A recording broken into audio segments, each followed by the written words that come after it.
Okay, now I got my mic on. I'd like to call this meeting of the Lake Washington School District Board of Directors to order for January 9th, 2017. We are all present and accounted for. And I'll take a motion on approving the agenda. So made. Second. All those in favor? Aye. Aye. Thank you. It's approved. Host school. There we go. We are very pleased this evening to have Redmond High School as our host school, and so I'd like to invite Jane Todd, principal of Redmond High School, up to the podium, and she will introduce the fabulous group of students that's standing before us. Welcome, Jane. And since this is impromptu, this does not take away from your time allocation at all. That's wonderful to know. Thank you. I'd like to introduce Amber Rogers. She's a brand new choir director for us this year, and this is her chamber choir. So take it away, Amber. I just wanted to say that this is our chamber choir. This is almost all of them, so it's a very small class, which means we get to do a lot of really cool stuff. And so we're going to show you a piece that was actually arranged by a student in the class, Paige Krumperman, and it's going to be Let It Go, featuring solos by almost everyone.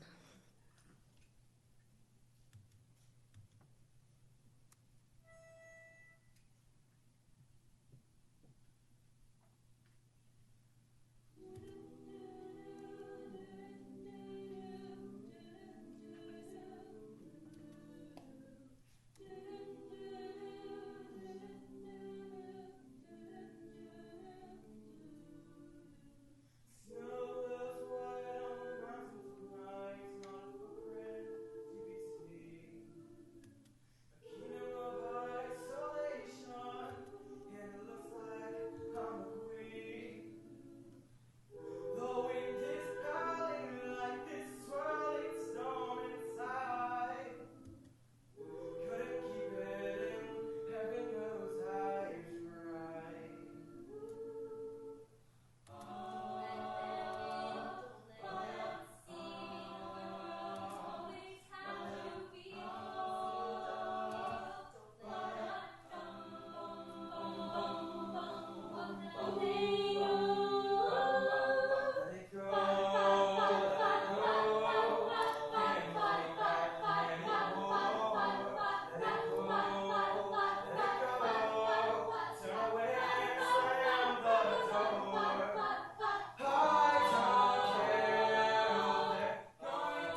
Nice Thank job. you very much. That was a very nice way to start our meeting, and wonderful, wonderful group. Congratulations to the new choir director. Good evening, and thank you for having us. I wanted to share a little bit about Redmond High School with you. This photo was taken last spring at the conclusion of our Lift Up. It will give you a sense, perhaps, of the spirit of the RHS student body, their ability to organize, as well as an impression of the size of the school. At RHS, we take seriously the district's and our vision of every student future ready. We use this mission statement, which follows from that vision, as both a filter and a lens through which we make decisions, initiate changes, monitor our school culture and our behavior. We have highlighted on this mission the salient points I will explore with you this evening. This is a photo of the class of 2015, and another example of the size of the school. Any high school, and especially one so large, has a challenge to make it feel smaller and more personalized for students. Our goal is that every student has an individualized plan for success. We look for opportunities to build connections through courses and through teachers and through sports and activities so that students feel engaged and valued as individuals. RHS has a solid reputation for being a high-performing academic high school. This is evidenced by our graduation rate of 94%, the number of graduates who attend 2- and 4-year colleges at 87%, and the number of students who pass AP exams with a score of 3 or better, 87% as well. The board knows that every year we are pleased to introduce National Merit Scholars numbering in the double digits to them. AP classes provide rigor to a segment of our population, but we provide academic challenge along with support to all students at our school. For some, this means the opportunity to build and program a robot or an octocopter. For some, this means creating a retrospective art show or learning how to do search and rescue. For some, this means becoming certified in the Microsoft Office suite. For some, it means meeting standard in Algebra 2, a class required now for graduation and a gatekeeping class for college admissions. At RHS, we have 5 different approaches to Algebra 2, each one requiring students to meet those standards, but each one tailored to the specific needs of a group of students. We have a program of support that includes sheltered instruction for students who struggle academically, an expansion of what the district has provided with regard to credit retrieval, and an intervention structure embedded during the school day so that students can access teachers and tutors for additional help, and so that they can make up tests and labs missed due to absences. And in a cycle of continuous improvement, we continually look for ways we can build other structures and systems of support for students who, despite our current efforts, may still be struggling. We believe that a healthy and vibrant school culture is key to helping students feel welcome and engaged in their education. We consciously employ strategies to seek student input. We encourage students to create opportunities that meet specific interests for themselves through a robust co-curricular program of 37 clubs and interest groups. Teachers, administrators, and counselors all use comprehensive data arrays to get to know students on paper even before we meet them for the first time. Counselors base their professional goals on outreach to each and every student. We've expanded the minimum district requirement around high school and beyond, and we are using the data students put into career cruising as a guide to counsel students individually in their post-secondary preparation and to program for panels of experts in areas of interest identified by students. Knowing students this well is unusual, I believe, especially for a very large school. I am, for example, completely confident that I could pick a student's name out of a hat at random, and someone, sometimes more than one someone, in a group of counselors and administrators would be able to supply me with many specific details about that student, his or her interests, family composition, academic progress, attendance pattern. One example of a structure of support for our students is the following. We have been concerned about some students' attendance patterns and the degree to which absences increase their stress levels and affect their emotional well-being. We began a pilot this year in which one of our instructional assistants serves as a re-entry counselor for students who have been out of school for several days. She connects with students immediately upon their return, communicates with their teachers, and develops a manageable plan to assist students in getting back on track and feeling comfortable coming back to school. Students who have worked with this IA in this fashion often will check back in with her on their own, and once they are back on track, sometimes several times, just to let her know how they are doing. Our students have the opportunity to participate in career training programs such as WANIC, to get college in the high school or tech prep credit, to work in classes where there are partnerships with higher education, to compete in such things as Hunt the Wumpus, working as they do with our teachers and software experts from Microsoft, to have their performance adjudicated by professional arts groups, to do summer internships at such places as Fred Hutchinson Cancer Research Center and Johns Hopkins University. They routinely are able to hear from panels of experts in career fields. They routinely learn from esteemed guest speakers and professionals working in diverse fields. They benefit from connecting and interacting with links, mentors, and tutors. By the time students reach their senior year, we feel we know them very well indeed. These two students represent two different types of students at our school. Kelly, on the left, is what the community would likely identify as a typical RHS student. High-performing, self-motivated, enrolled in numerous AP courses, and involved in just about everything. She is currently studying environmental engineering science at UC Berkeley. Cristobal, on the right, is also a typical, although perhaps less obvious or visible to outsiders, RHS student. He receives services in special education. He is a native speaker of Spanish and had to work hard to build his skill set in traditional academic subjects. But he demonstrated a strong work ethic and a desire to succeed. His adult support staff helped him persevere through frustrations and disappointments. He graduated on time, receiving the Special Education Department's Award for Academic Achievement at graduation, and is now studying sports science and firefighting at Bellevue College. Many of the things I have mentioned tonight you will likely find in other comprehensive high schools. But when I ask myself and when I ask others, what is unique about RHS, here's what we say. RHS is an enormous school that feels small. RHS has a passion to fit the program of services to the individual rather than attempt to force the individual, somehow and often badly, into the system. RHS's culture is what it is because our students appreciate and respect diversity. They have a strong sense of social justice and they act on that conviction. They care about each other, they care about the world in which they live, and they have a drive to make it better. We interviewed students completely at random for these quotes. They represent a true cross-section of our student population. We simply told them we were preparing the presentation of our school for the board. We reminded them of our mission statement, and then we asked them if they had anything to tell us from their own experience about the connection, value, and challenge highlighted in that statement. These are their words, with no prompting on our part. It is gratifying to see that how we feel about our school is, in fact, how they feel about our school. We are very proud of the school and of them. We love Redmond. I'd like to end with a few brief acknowledgments. Thank you to Ms. Rogers and her chamber choir. Thank you to Christine McMillan, who is an administrative intern this year and who gave us a start on the PowerPoint. Thank you to Jill Vanderveer, who took that draft and made it what you see tonight and who will forever after be in charge of PowerPoints on the team. To Lindsay Shalati here tonight with me, and Kinney, who could not be with us because she's home with a sick child, who lent their voices, who interviewed students, who contributed to this presentation by sharing their hearts, lending their minds, and demonstrating their passion for students in every conversation we have. We thank the students who contributed their words to tonight's presentation, and finally, our thanks to you for hosting it, for allowing us to host.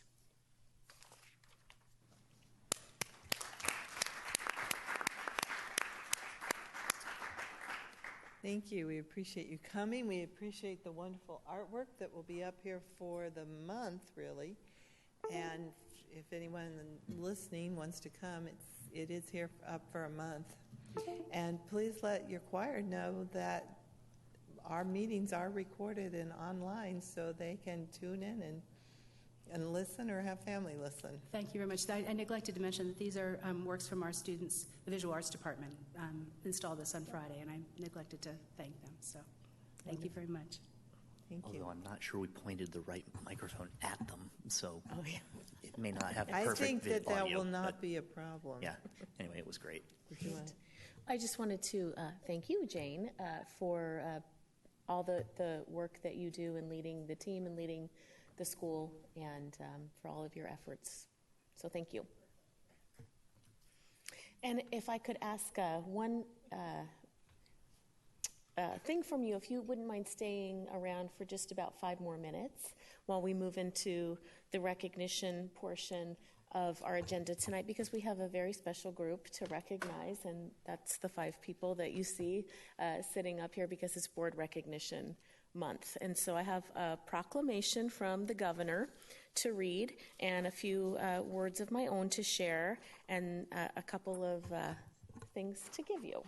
So I'll start with the proclamation, which says, whereas the mission of Washington's public school system is to assure that all students achieve at high levels and possess the knowledge and skills to be responsible students and enjoy productive and satisfying lives, and whereas Washington's 295 locally elected school boards and 9 elected educational service district boards are the core of the public education governance system in our state, and whereas the districts and regions they lead serve more than 1 million students, have a combined annual budget of more than $11 billion, and employ 160,000 people. And whereas school directors play a crucial role in promoting student learning and achievement by creating a vision, establishing policies and budgets, and setting clear standards of accountability for all involved. And whereas school directors are directly accountable to the citizens in their districts and regions, serving as a vital link between members of the community and their schools.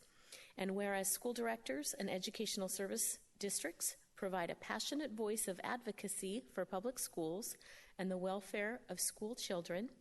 And whereas it is appropriate to recognize school directors as outstanding volunteers and champions and elected officials for public education, now, therefore, I, Jay Inslee, Governor of the State of Washington, do hereby proclaim January 2017 as School Board Recognition Month in Washington, and I urge all people in our state to join me in this special observance. And that's signed the 21st day of December 2016 by Governor Jay Inslee.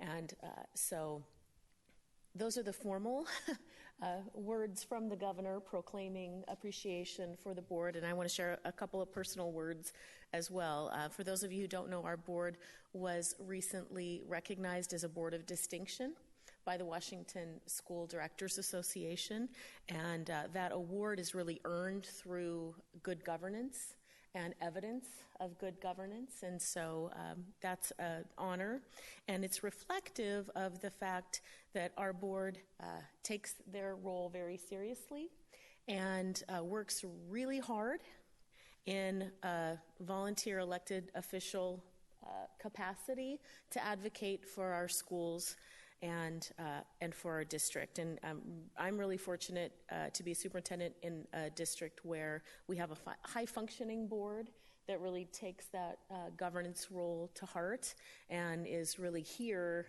for all of the right reasons. So as I think about the future of public education in the state, I'm very hopeful about especially our district as we move forward because we have such a outstanding board of directors. And so our appreciation for you is something that we hope you can really use and we hope you will enjoy. And based on our study session history, I think you really will enjoy, and it's reflective of the hope that we have in the future of our district here in Lake Washington, because it's a box of hope cookies. All your own to take home. You don't even have to share them with your families. So those are all for you. I also have for each of you a certificate from WASDA recognizing you for your service, and also a couple little tchotchkes, for lack of a better word. One is a little pen that we gave out at the Community Leaders Breakfast, and it's a multifunctional pen that is an actual writing pen. It's a device pen, and it's also a device cleaner. So, yeah, in addition to that, a little pin that I don't think you have yet that says Lake Washington School District Valued Partner. And these pins are ones that we've given out very judiciously to community partners, and it occurred to me that as our school board and elected officials, you all should have one tonight. So I will hand out your certificates, your hope cookies are in the box, and I just want to sincerely thank you. And I know all of us here in the room want to thank you as well for your service. So if we could have a big round of applause.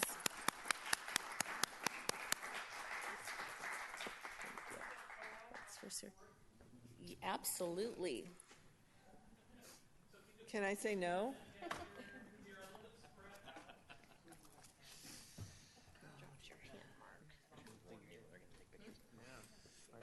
Spilled coffee all over myself, so. Where are we doing this picture? Oh, no. I'll show it to you later. It was raining cats and dogs on my way over here, so I brought my raincoat.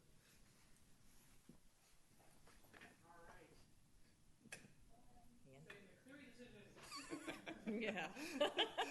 Basic education funding. How about funding? Thanks. Thank you.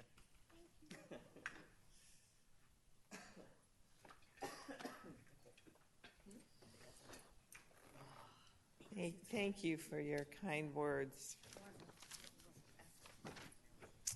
All right, and you're all welcome to stay, but if you'd like to go home, you may also. We know that our meetings are just riveting.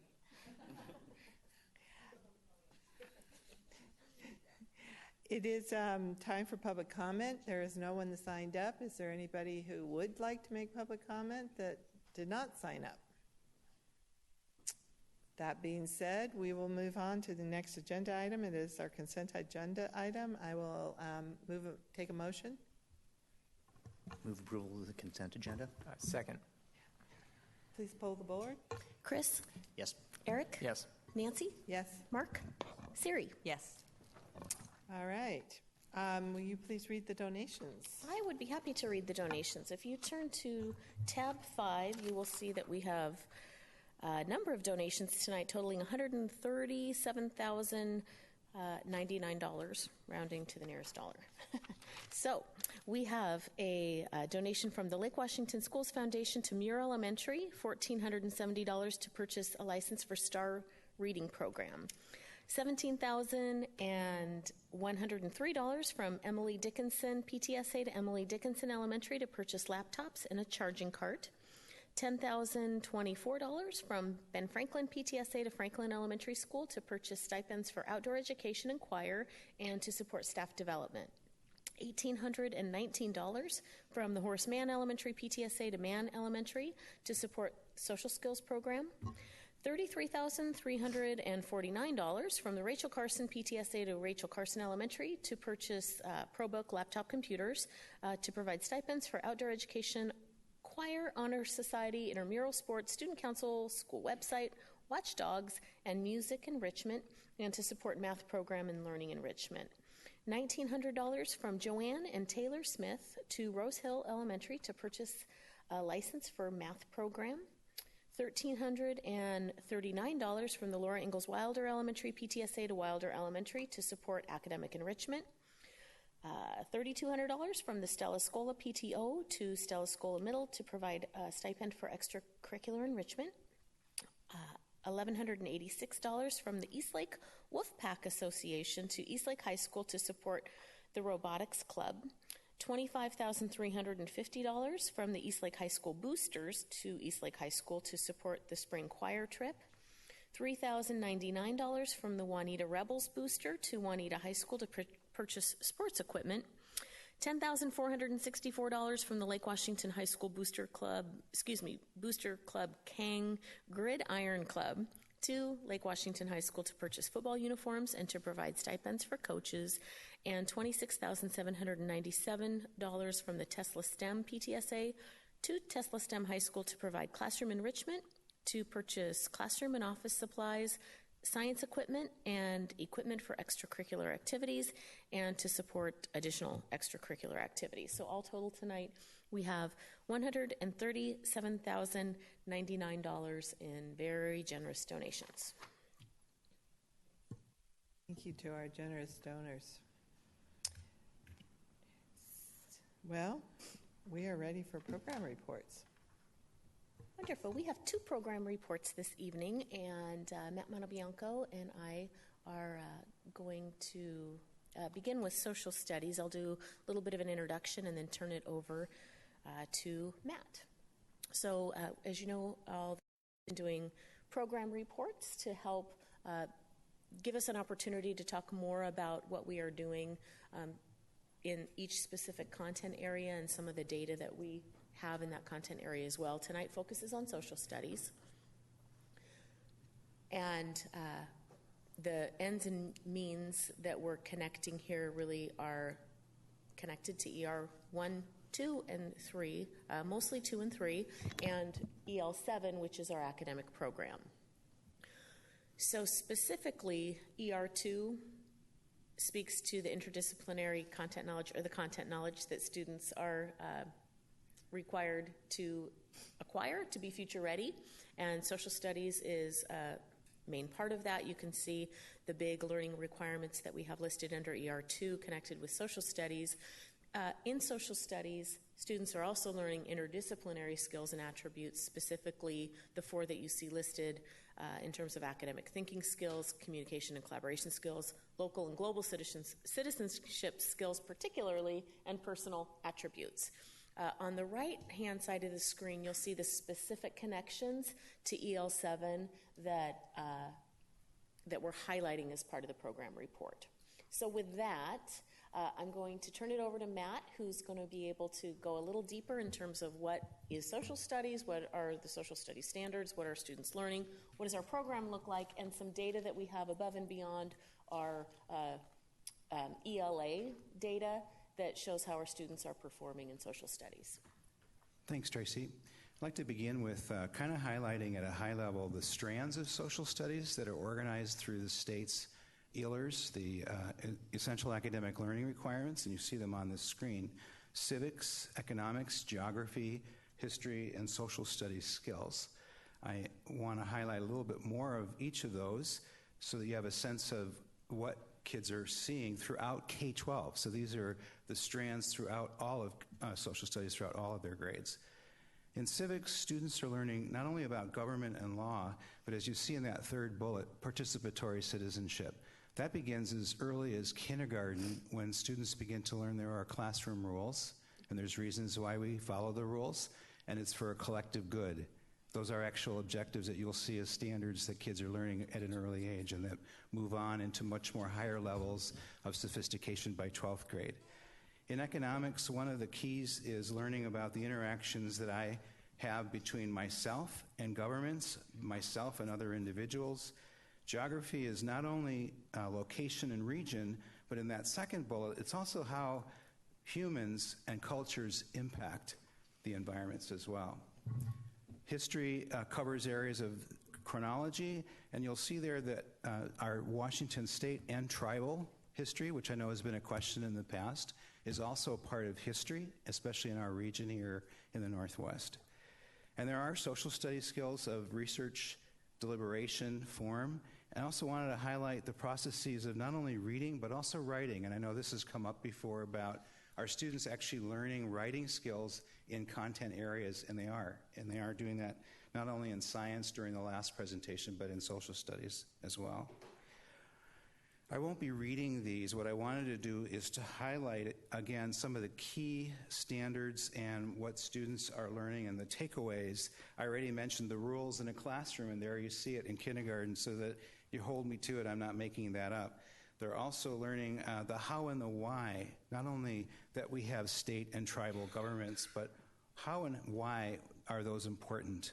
In economics, they're learning that something gained usually means that something is also given up, and there's that trade-off. The costs and benefits of people's decisions have impacts. In geography, I mentioned the characteristics of place, using maps, how cultural groups have shaped their communities.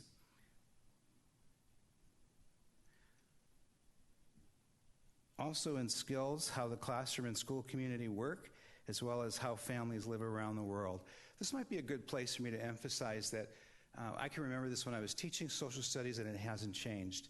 It really begins with circles of influence. It starts with myself and my family, and then it moves into my neighborhood, and then it moves from my neighborhood to my local community, from my local community to my local region, and then eventually the world.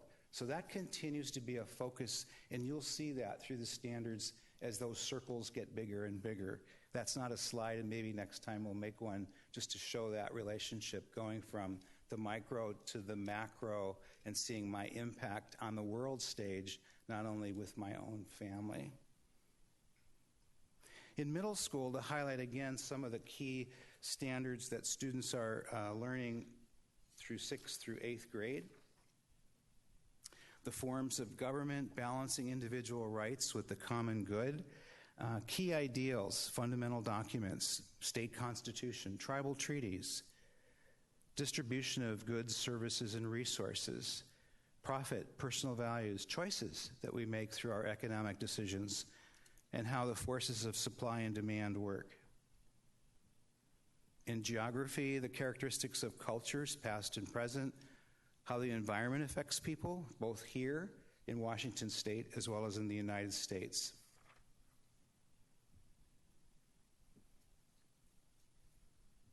They begin in 8th grade, starts actually in 7th, but it continues into 8th in more depth with the study of our history in terms of both U.S. and Washington State. That continues further into high school, which makes for the bridge now to our high school standards. In high school, students continue learning about the various forms of government, and you see there, now we start moving into U.S. foreign policy, the effect of federalism in promoting the common good, the balance between individual rights and the common good. You'll see things there by what's best, how to best produce, distribute, and consume goods, the costs and benefits of government, fiscal, and monetary policies. I wanted to highlight that in the skills area, something I think has come up before about what are we doing to really have students have an understanding and an appreciation for different points of view and perspectives. And you can see there that they're evaluating and interpreting points of view on an issue with either a paper or a presentation where they really are taking a side and seeing what are the pros and cons of that perspective as well as the other perspective. Now we move into what is our actual social studies program. Elementary teaches about 2 to 3 hours a week, and that is using a curriculum now that we've had since 2009 when it was implemented. It sometimes is referred to, you'll hear in the schools, as, oh, that's TCI. I used to wonder, what is TCI? And it's Teachers Curriculum Institute, and it's grades K, 3, and 5. We use something called Washington Our Home, which is a specific curriculum for Washington State in 4th grade. Story Path is simulation exercises for students to actually go through and simulate some of the social studies they're learning in a more interactive way.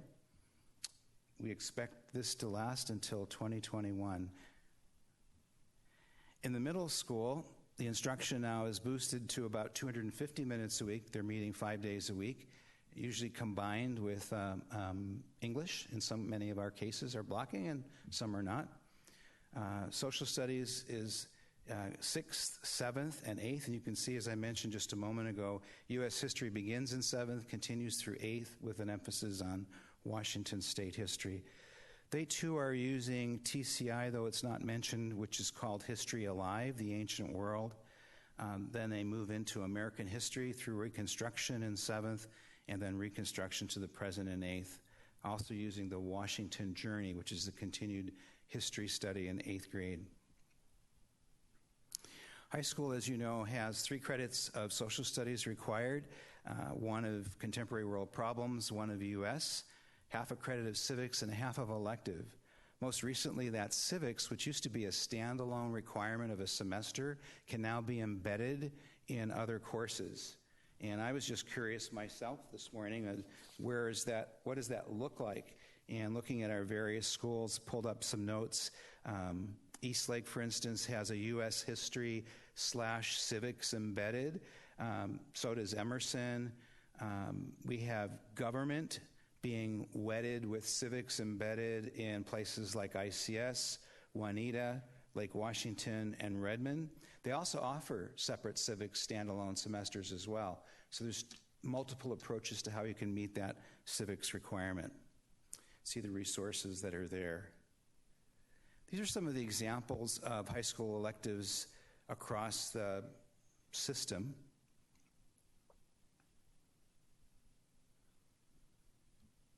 How are our students performing in social studies?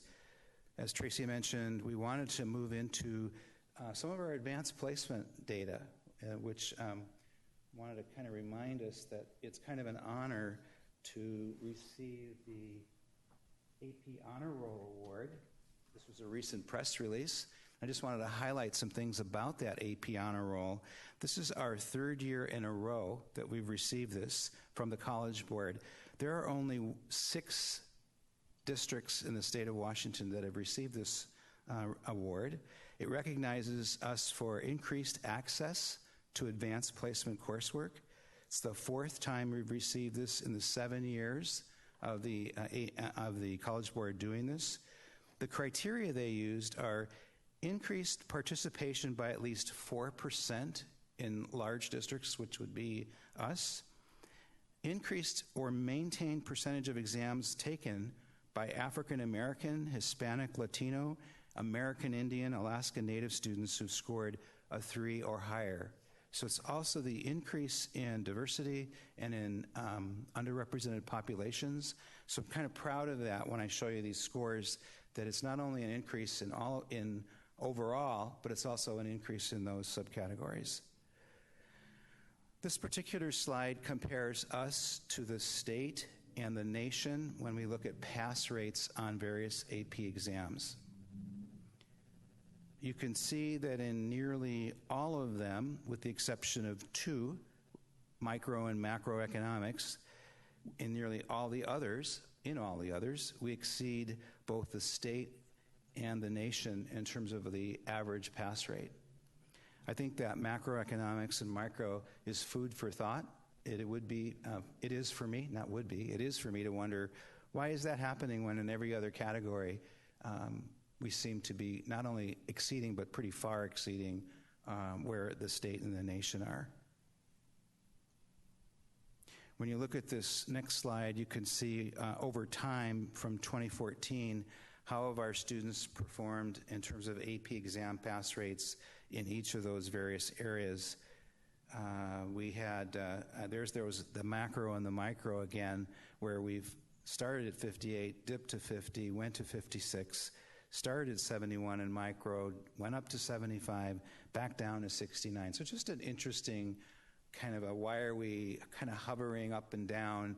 What are some of the things we need to maybe dig a little into? What's happening for our students that's not as strong as you can see in some of the other areas. But overall, certainly something to be proud of, that our students are not only increasing the number of students that are taking exams, increasing AP course enrollment, but receiving an award for increasing the number of underrepresented students who are accessing our AP courses.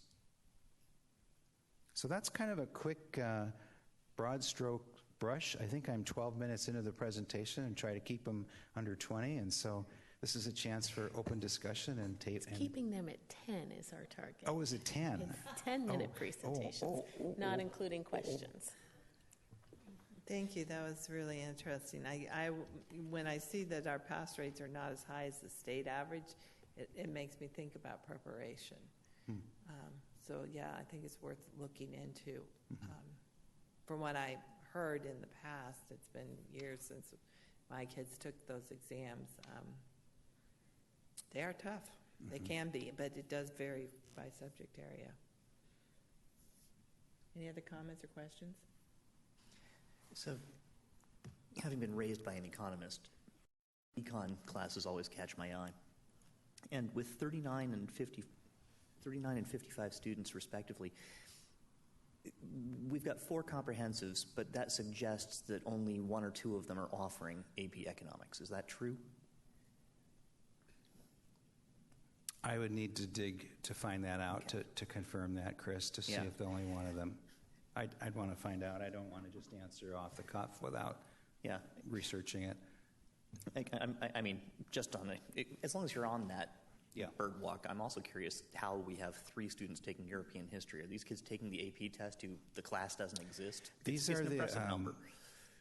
these are students who are just taking. Oh, I'm saying these are the actual exam Right. numbers of students who are taking Exactly. So it. for 3 kids, it's not like we're offering the class. Somehow these kids are taking it without. Yeah. Yeah. So Yes. anyway, interesting. Yes. 3 very dedicated students. Much, if you remember, I think 2 years, at least within the last 5 years, we've had 2 students who won the AP Scholar of taking the most AP tests and passing them with a 4 or 5 in all of Washington State.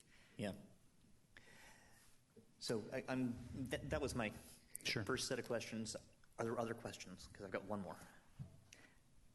Mine's a further question. Knowing with the ESSA rule, the Every Student Success Act, there's been a decrease in the access to federal funding for AP testing and sliding scale. To ensure that access in our continued thing, have we looked at how we're going to address that payment for tests and make sure that that's available and equitable for our students? Knowing it's $90 plus per test, it can be a significant impact, and so I don't know how much we utilized those funds prior, but I think it's something we might need to think about of ensuring we have access for our students, of whoever wants to take a test to get it. And I would even push we consider paying for at least one of those for each student each year, whether it's that college and the high school or Give you- anything in which to encourage that. Give you a little mini answer right now because we were working with this last week. So we will be coming to the board with a situation recommendation soon on AP exam fees. And one of them is doing exactly what is part of that recommendation is how do we ensure we maintain the access for students where those free and reduced rates subsidies have gone away. So we'll be speaking to you about that in a future board sit rec. So get more detail around that. Great, Yeah. thanks. So once again, I find myself in one of the years when I've got a 6th grader. And I love the blending from archaeology into history. I mean, there's cool stuff to be had. But our middle school History Alive curriculum for 6th grade, Chapter 11 is Judaism, Chapter 15 Hinduism, 16 Buddhism, 21 Confucianism, Taoism, Legalism, 36 and 37 Christianity, and then it ends in Chapter 38, which is about 8,500.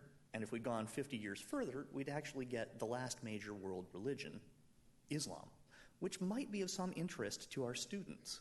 And last time I saw this, I asked the question, I don't know if that's part of it, but it's if we're not going to be adopting a new middle school curriculum until 2023, I really, really would like to see Islam incorporated into that, because it's the only time that we go deep in the ancient history. We just don't get back to the 500s any other time in their curriculum, as far as I can tell. So just wanted to bring it up again. Thanks.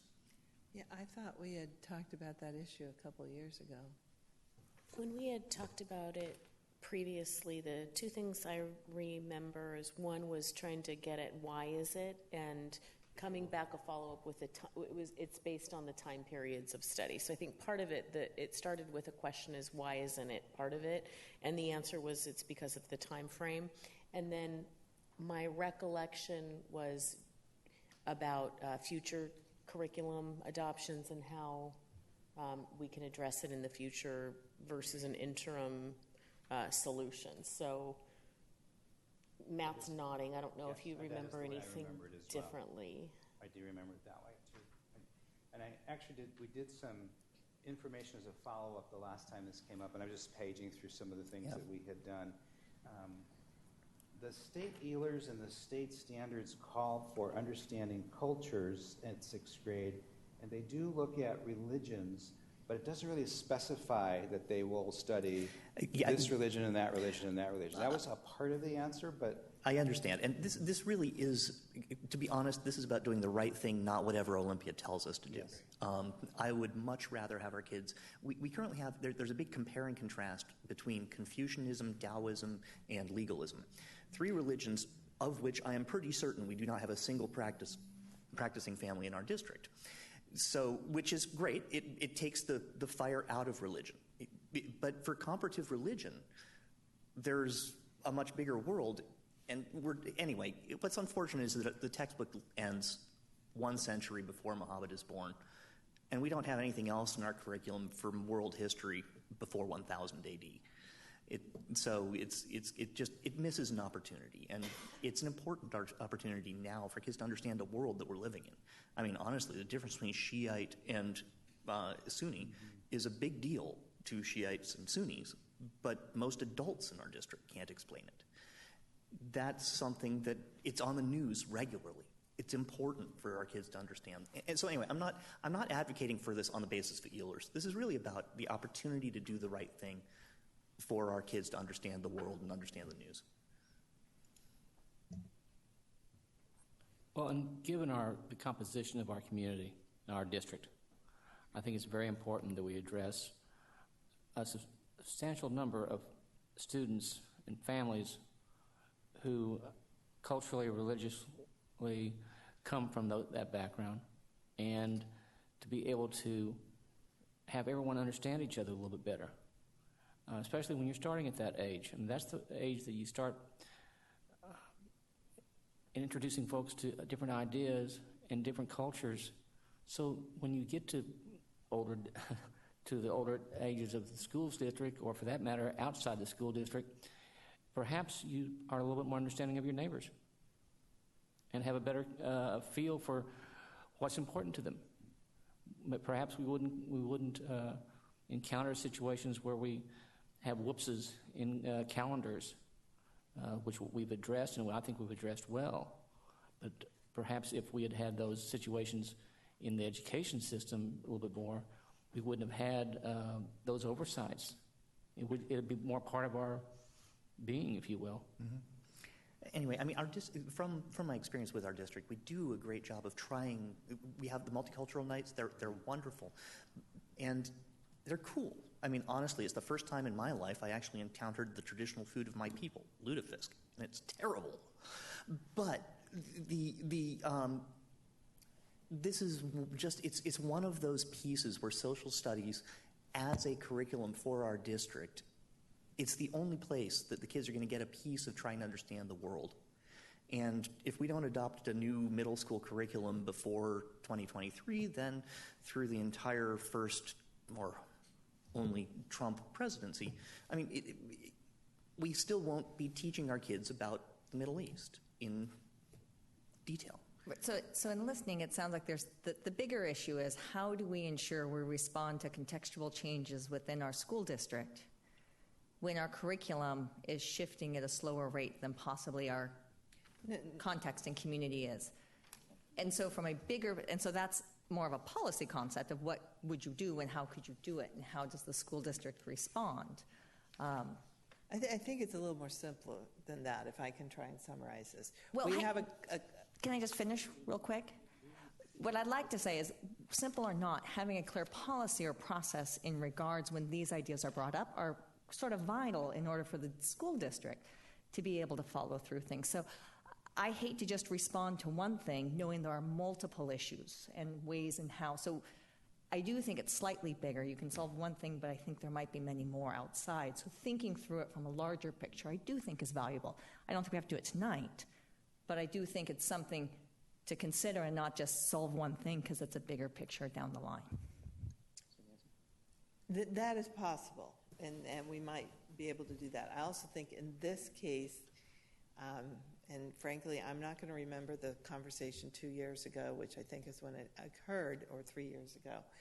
But this is a specific case where ancient civilization has a definition, and that definition includes almost all our major religions and not our one other major religion because of an artificial time.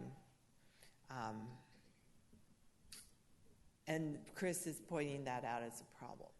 So I think that's something that the administration should be able to look at and consider, and maybe let us know. I don't remember when the middle school history is up again for renewal. Yeah, there was a slide that I believe it was earlier. But when it's identified as a potentially, cultural issue, in the way it's been identified, it is, I think we probably already have procedures in place to look at it.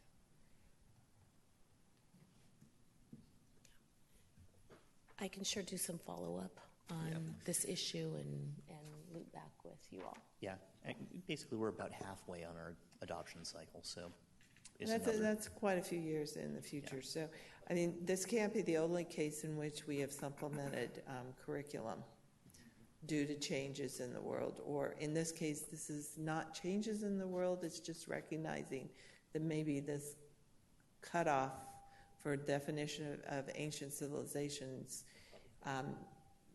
isn't really meeting our students' needs. And do we ever teach history in between wherever this cuts off and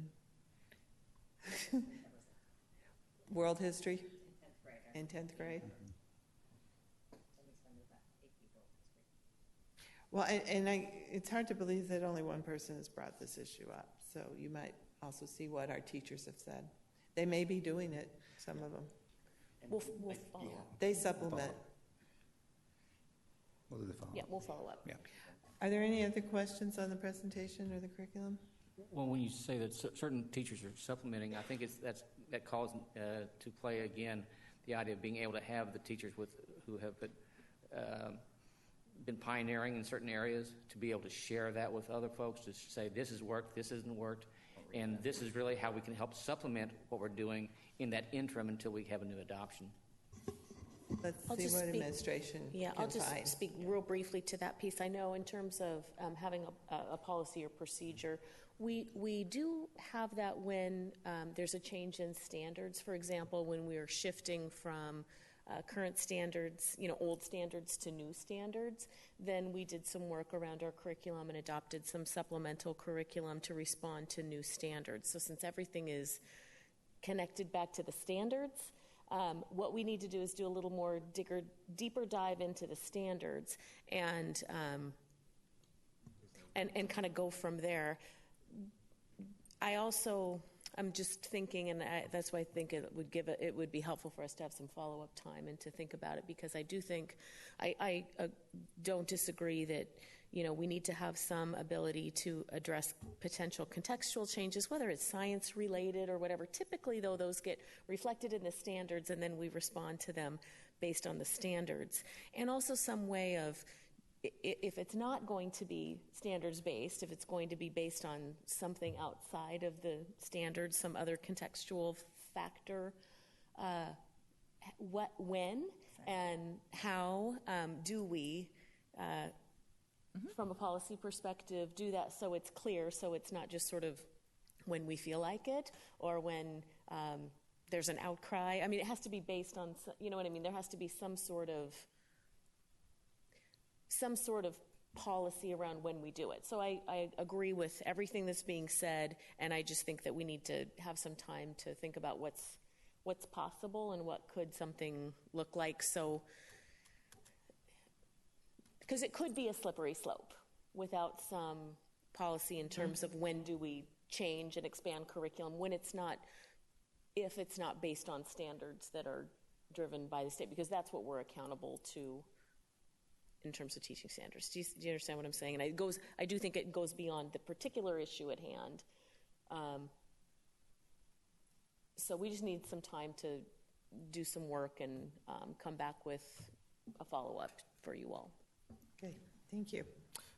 One last thing. Could we have follow-up on what schools are offering AP Economics? Thanks. Both micro and macro. Okay. Thank you.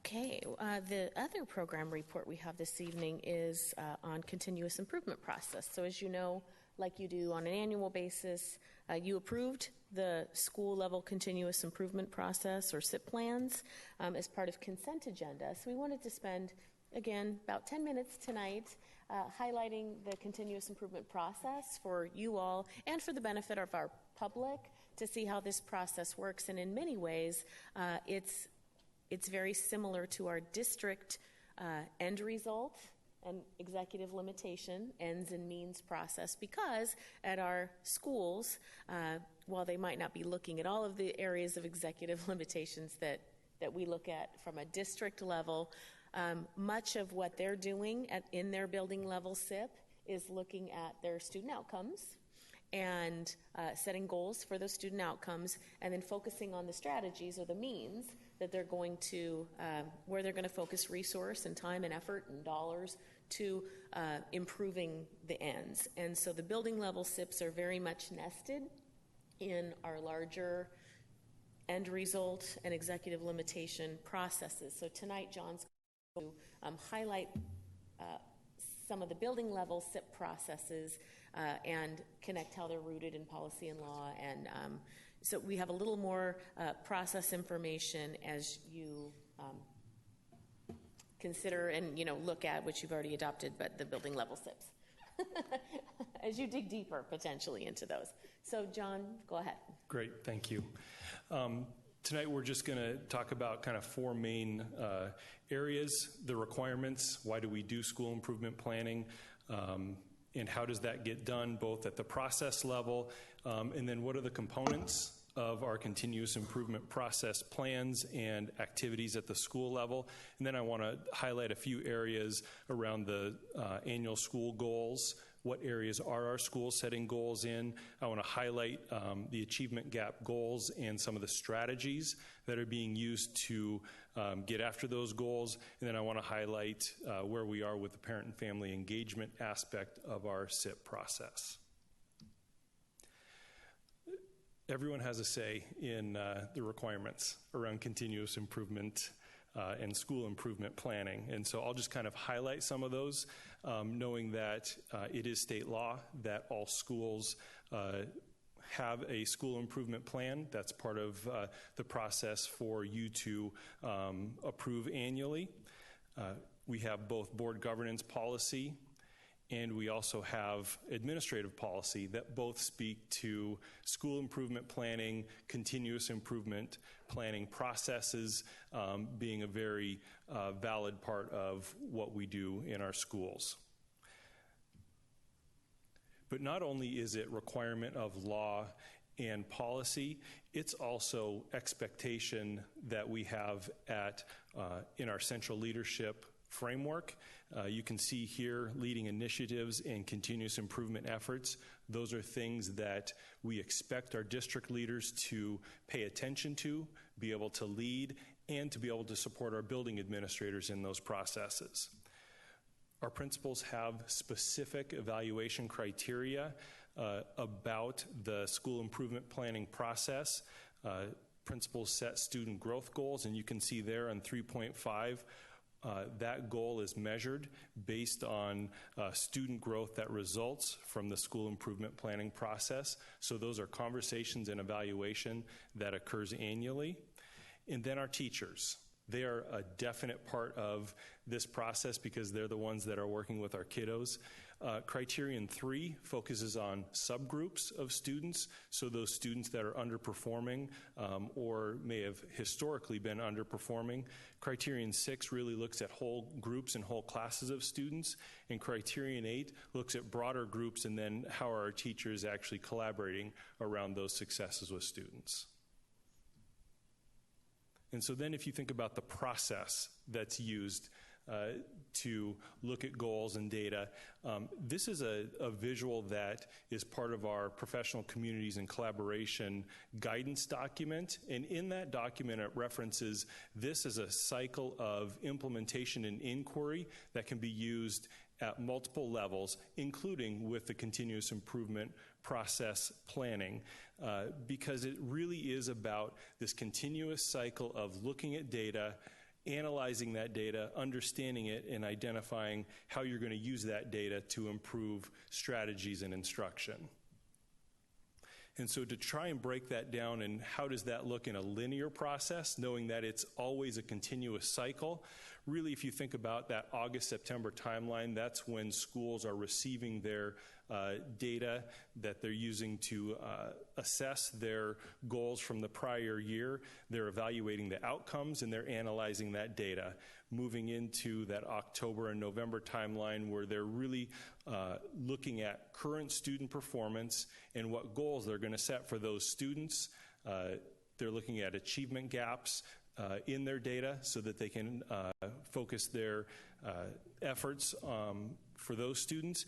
And then really November through June, it's about the implementation, progress monitoring periodically throughout the year to make adjustments to any of the implementations, plans, or needs. So then when you think about the different components of our SIP plans, you have many of them that you have at your disposal. And really, they're kind of broken up into 3 distinct parts, which also help schools kind of walk through the process as well. And so everyone has their introduction to their SIP. Part 1 is really that beginning of the year, that August and September portion where they're looking at last year's goals. They're evaluating those goals based on the data that they received, and they're reflecting on it. So it isn't just we met our goal, we didn't meet our goal, but it's here's our data, here's our goal. Why did we meet our goal, or why did we maybe fall short of our goal, and what would we do as a result of what we learned? What strategies did we use, and why were they successful, or why weren't they? And then part 2 is really the bulk of the work for the year. Knowing that we've reflected on last year's efforts, goals are set, and I'll talk a little bit more about what are the areas of the goal, what areas we're setting goals in. And then the key piece is really what are the instructional strategies we're going to use, and what are the required resources, either professional development, professional learning, curriculum resource, time for collaboration. What is it that it's going to take to be able to work towards these goals? And then a key piece that we've really been focusing on, knowing that it's, for many of our schools, it's a progression and a journey, is how do we involve parents, families, and community in this process? Because these plans are about engaging our students in learning and our parents and families in understanding how the school is doing, what we're focusing on, so that they can support that at home as well. So what areas do we set goals in? We're required to set goals in a number of areas, and so math, literacy, and science are the academic content areas that we set goals in. Schools also look at achievement gap, and so they identify through their data which group of students they're going to focus on as a staff and at grade levels, students that either should be performing at a higher level or who have historically underperformed. School effectiveness is using the 9 characteristics data because we know that as staff are working on their practice, that actually has an effect on improving student achievement results. And the 9 characteristics data looks at really the whole picture of a school's performance and accessibility to families and community. Schools set specific goals for both attendance and discipline, knowing that those are key factors in student success. And then at the secondary levels, they're looking at different aspects of college and career readiness and identifying specific goals around those areas as well. I want to highlight both some of the different areas that our schools are setting achievement gap goals, and then the next slide is really looking at what are some of the strategies, knowing that I couldn't capture every strategy from every plan. These are the same students that we discussed during a lot of our ER reports, knowing that our ELL students, our safety net students, a lot of times there's gaps there at the district level. Those gaps are also present at the building level. I know that's a very remarkable statement. I know, shocking. And students being served through IEPs, but also looking at reducing class failure. Students that have historically had failure in classes or students that are currently failing. Low-income students, specific populations such as our Hispanic Latino students, reducing failure, increasing on-track credits, and increasing participation in high school credit courses at the middle level or AP and honor courses at the high school level. And I'm not going to read verbatim here, but you can see there's many strategies from increasing collaboration, professional learning in many different areas. One school identified that their schedule was actually inhibiting, and so it really was an effort to, how are we all going to get on board with ensuring that we have time set aside for core instruction so that every student receives core instruction and intervention instruction, and that really does take a whole building to make that occur because everyone has to come to common agreements. Understanding strategies around co-teaching, increasing communication with parents. The Latino Mentor Program is the actual name of something they have in place at Juanita High School. It's where older Hispanic Latino students are mentoring younger Hispanic Latino students in how to be successful in school. And so you can see identifying specific curriculums, data processes for progress monitoring, such as data teams. And then finally, our parent, family, and community engagement. You can kind of see here three different buckets. I'll start with the universal practices. So these are practices that are in place at all of our schools. Putting the SIP plans online so that parents, family, and community have access to those plans. Principals write about their SIP efforts and providing information to PTSA about their SIPs. Targeted practices, so maybe practices that not all schools are using or that not all schools would use, such as making sure that there's information for our underrepresented populations, using interpreters to provide information and such. And then future practices. These are practices that when we think about how do we more fully engage families, things like having discussion and dialogue about the data, understanding from a parent's perspective how the data is playing out in relation to what they see the school's strengths and areas of growth. Gathering targeted feedback from external stakeholders around goal development. Those are all things that can help enhance and inform the process. And then just ensuring that our systems are clear for broad access to the continuous improvement process to all of our constituents. And that is a short but sweet introduction to our continuous improvement process plans. Questions or comments?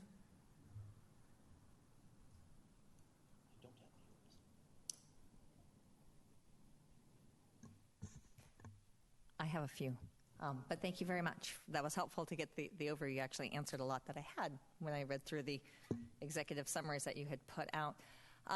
One of the pieces that I was looking at, appreciate the future practices, because that was a piece in looking at the community, that where were they involved in the planning. So that will be great to see as that comes forward and gets built in, because that did seem to be missing. The question I had is, are there any standards in the way schools have to set these goals? Because I looked at their range of goals, and we could have anywhere from 60% at standard to 95% at standard. And that seemed to me there was no way we'd hit our targets at our level on the ends results if the schools themselves don't view themselves as being able to get to that standard either. So I was curious how that feeds into our schools and how that gets used in that process. So one of the great question, and one of the things we grapple with as well, because part of the unique challenge is setting goals for the students that are in the seats today and their current level of performance. And it's a unique challenge. I would say that our schools are now very aware of our performance targets at the district level, and we haven't taken that next step to say, okay, what's the aggregate of all of our goals in relation to our performance targets? Our schools are aware of them, and they're also aware that their students are also on that journey towards proficiency. And so assuming proficiency in 1 year may not be completely within reach for some of our students. But it's an ongoing conversation with how do we match with what we're saying with our performance targets with our annual goals. Right, and I think that's one of those questions, honestly, that comes back to of how do you set those targets? Do you do it by, no, we expect 95% of our students in third grade to be reading at standard, let's just say. And so then as the school, do you say, we recognize you're 30 points away from that, or in these groups, so what do we need to do to help accelerate that to get you there within a year? Because otherwise it sometimes feels like we set different expectations for our students, and it doesn't align with our mission and vision. So I guess those are one of those things I would question the goal setting technique, that maybe there's other ways to think about it, that maybe we could ask those questions a little differently. And I don't know, I don't have a good answer. I know this is one of those challenges. But it was concerning to me when I would read through schools and see very drastically different expectations for our students. And I don't think that's fair to any of our students. So, I agree with you. Just a couple of things that we've grappled with over the years. There's sort of this top-down, bottom-up tension. A number of years ago, it's probably 8 now, or maybe 9 years ago, we actually did some bottom-up math goal setting.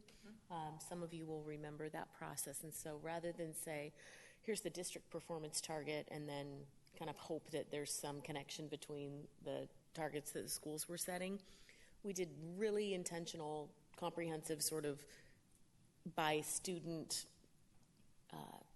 work in math at the school level, and then aggregated that up to say, here's our district target.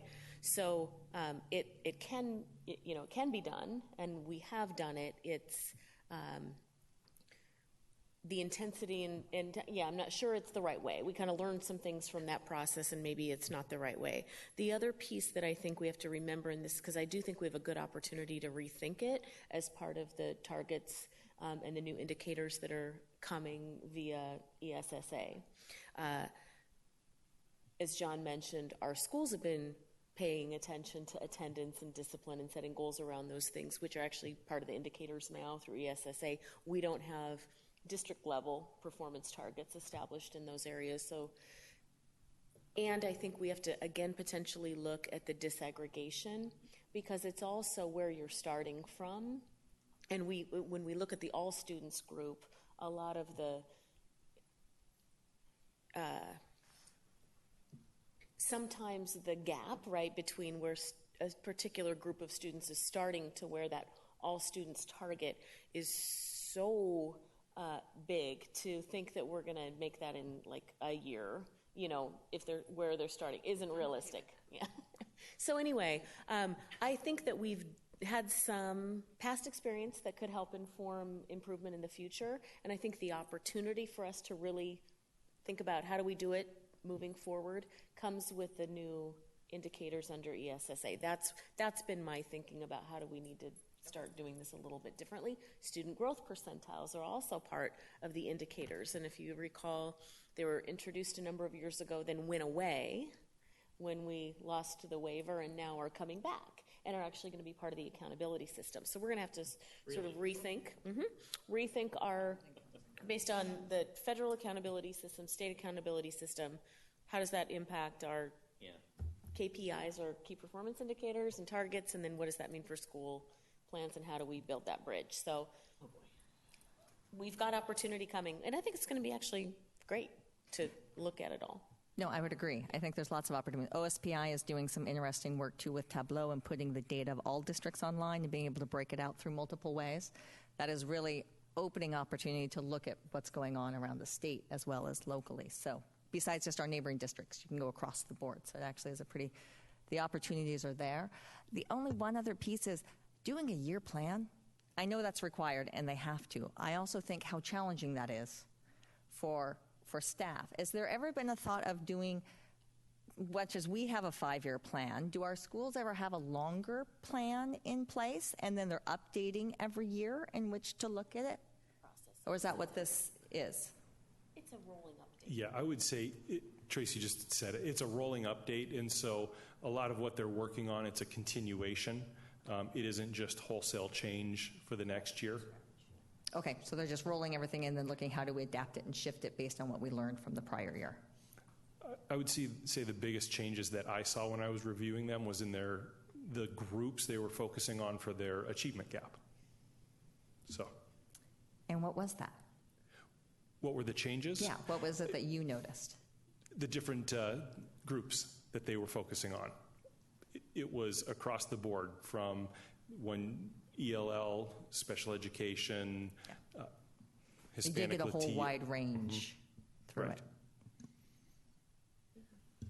Quick question for you, John. On one of the slides, you talked about co-teaching. I seem to recall that's really a pilot program at one of the schools or a couple of the schools. What kind of a, and I'm sorry if this is the wrong place to ask, but I'll ask it anyway. God knows I've never done that before. But how long of a range are you going to look at a pilot before you decide, gee, this should be instituted at other schools? And I guess that question really applies to any of the things that we're talking about, but in particular, that has a significant interest for mine. So we're going to update the 5-year action plan here by the end of the month. But the special education program review, I think that's what you're referring to is that. So we have schools right now that are co-teaching in not just special education, but also ELL.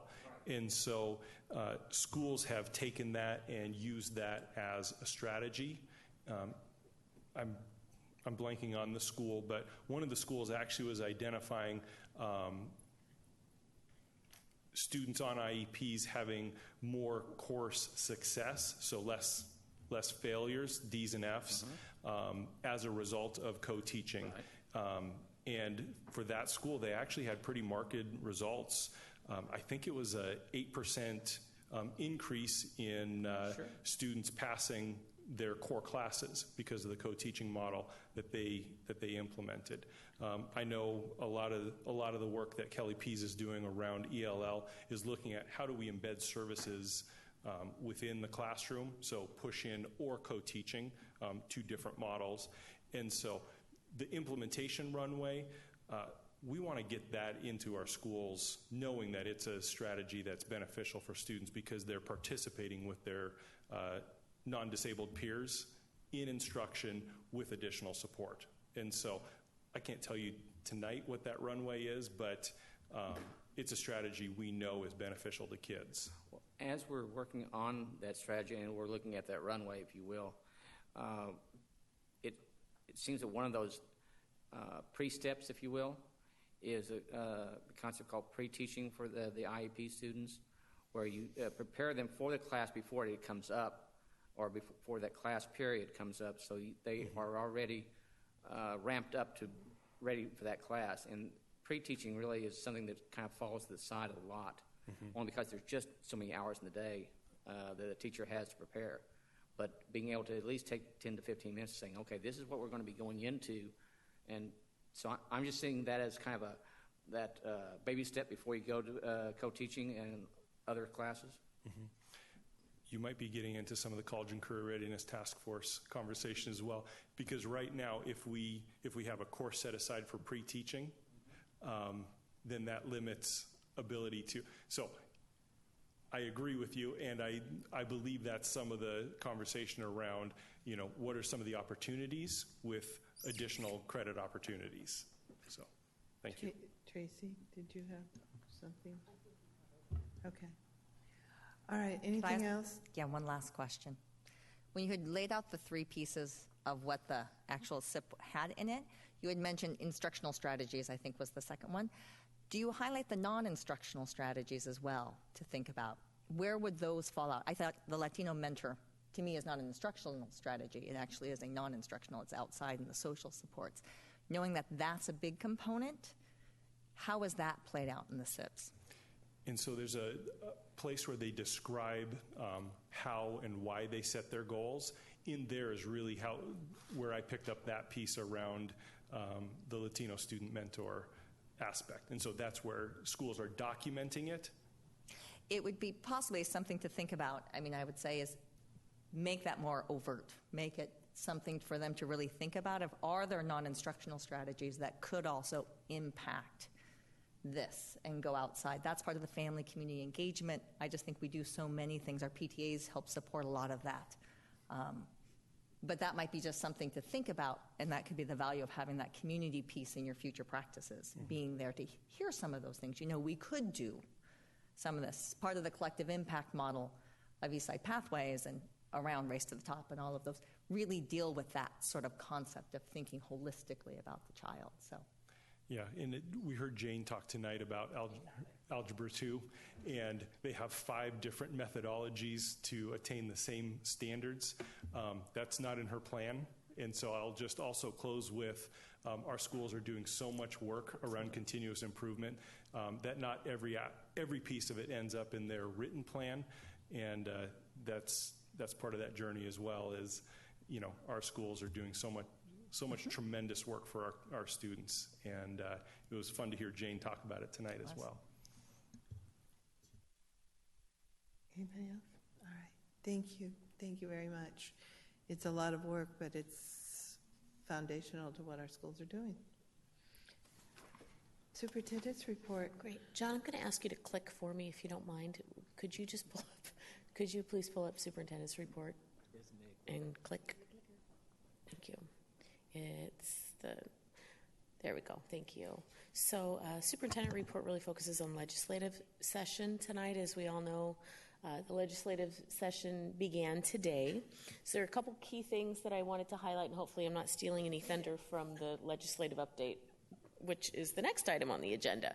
But just a little bit of background to remind all of us that in 2012, the Supreme Court ruled unanimously that the state of Washington is violating its constitutional paramount duty to amply fund education for all K-12 students.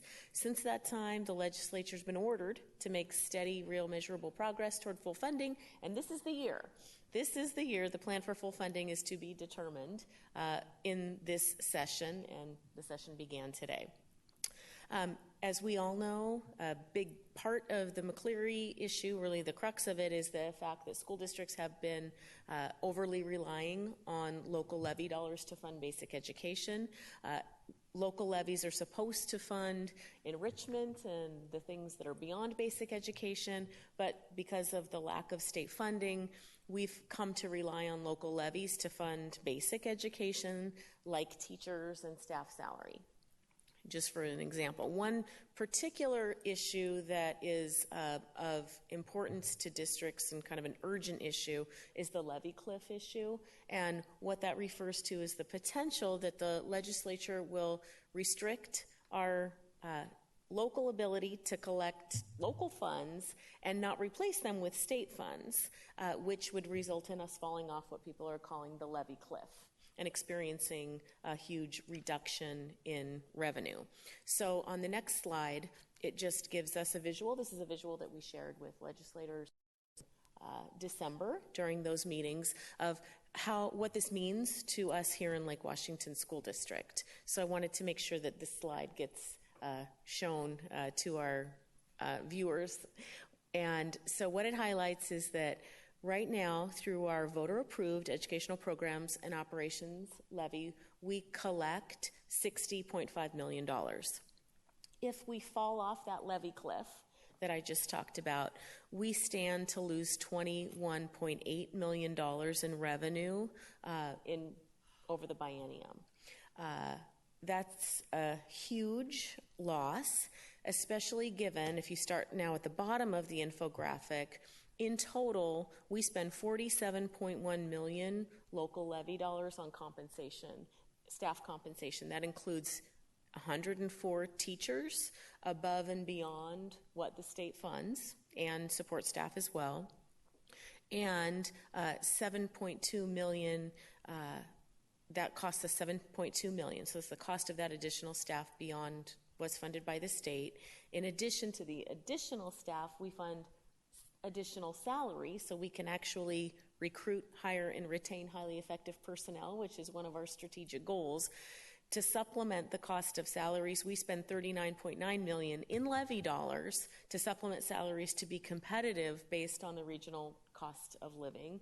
And we all know that we're facing a teacher shortage. We're experiencing a teacher shortage, and that looks like it's going to continue to get worse in the years ahead. So an immediate issue for us is to hope that the legislature will address the levy cliff in terms of one of the first things they do in this session.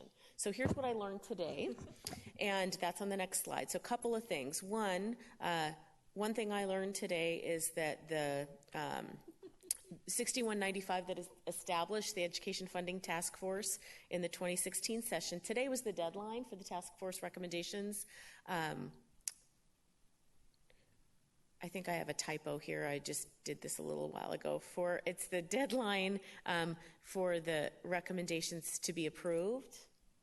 And every motion and amendment failed today on a partisan 4-4 vote. So that's day one of the legislature, not two. I watched it. What, did you watch it? I did. Mm-hmm. It was very short. Mm-hmm. So that's not too reassuring that the session's going to go super smoothly and it's going to end on time.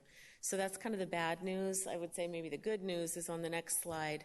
Legislation was actually pre-filed on January 4 to address the levy cliff. It was introduced in the House. It's House Bill 1059. It's scheduled for a public hearing on Wednesday in the House Appropriations Committee. I have a copy of it here, and I'll show you where you can find it. It's expected to be adopted by the full committee on Thursday, and it's going to need overwhelming support to pass. Essentially, what it does is it just strikes through 2017 and replaces it with 2018. So it's extending the levy cliff for a year. Okay. This bill is specific to extending the levy. The levy. So you have an extra The 12 months. grandfathering. Mm-hmm. And Representative Larry Springer does sit on the Appropriations Committee.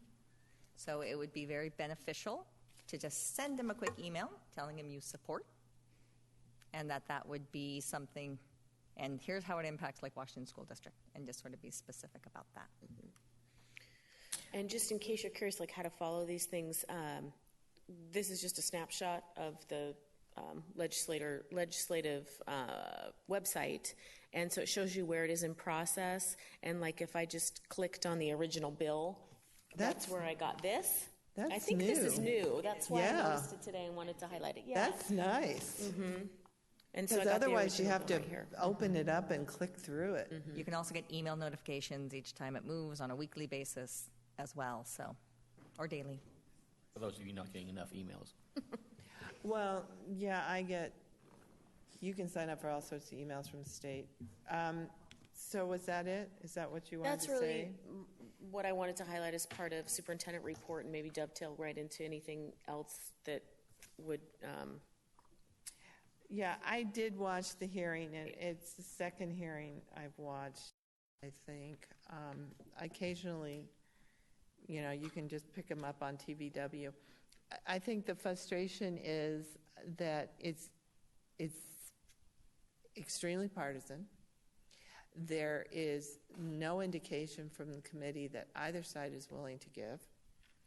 And the same people come and testify over and over again. They say the same thing over and over again. We were well represented. We had several members of the WASDA Board of Directors, their school directors. There's always some general public making comments, sometimes hard to figure out exactly what they're saying. So it's not like there aren't people going down and testifying. It isn't like everyone doesn't know that this is an issue. We are up against a totally bizarre world. And it is sometimes worth it to watch some of these hearings. But hopefully the levy cliff at least can be extended so they can continue another year of arguing. They cannot agree on what teachers should be paid. They're comparing teachers to accountants. I don't know. I understand that accountants may not enjoy their jobs all the time, but they do not have 30 to 35 kids in a classroom, parents, standards, and working really long hours to meet their kids' needs. Just interject one other piece just to clarify. It does say, so 1059 says, the legislature intends to extend current statutory policies on local enrichment through calendar year 2019. And then if you read through the bill, it strikes through the 2017s and replaces them with 18s. 2018s with 2019s, I believe. Okay, so anyway. I think that's what it is. Somebody pointed out today that we have to start our budgeting now for next year, and we have to, this session will not be over before we have to finish our budgets and our layoff notices, if we have to do layoff notices. So it's not that the legislators do not know this. I'm sorry, it's just one more really annoying thing going on. You want to add with your ledge report? We can just continue right on. Actually, there's not much. That was going to be the key of sort of pay attention. This is a key thing this week.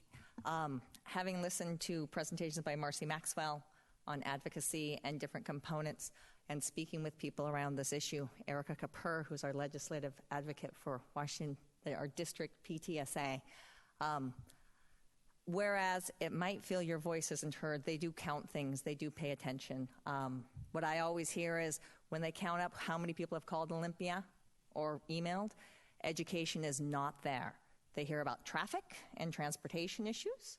They hear about, there was one about a dog somewhere, I can't remember where, that she had 29 calls for a dog in October and one on education, and this was at the time the budgets were going on.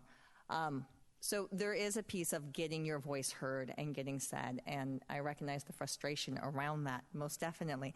However, I do think that's our voice, and the more we can promote it and recommend and have clear guidance and support our representatives who are supporting what needs to happen in order to have a state that is supportive of public education, I think is vitally important, and we need to let them know we support them. And those who are not, we need to work with and try to explain why they should, and also find people who can influence other ones who maybe aren't in our area. So use our connections elsewhere to be able to speak with those individuals. So those would be all the sorts of things. As you know, we're in session. Education Funding Task Force did not do well. We do have a proposal by Inslee's budget is being presented to the legislature of where that's going. That actually had a very different tax system and revenue source in which to support the education, mental health, and variety of issues. The Democrat on the bipartisan task force also came out with a plan, not quite as much detail, and their recommendations. The Republican of that partisan 4-4 came out with parameters around what they would do, but without as much detail. So it definitely was, there are actually recommendations put forward, there's just no agreement. And the devil's always in the details. So that's sort of where we're at, but based on some of that, and this is one of those pieces I put forward, was this is a key time in the legislature, not just for education, but also for mental health, for how do you deal with governing and different things.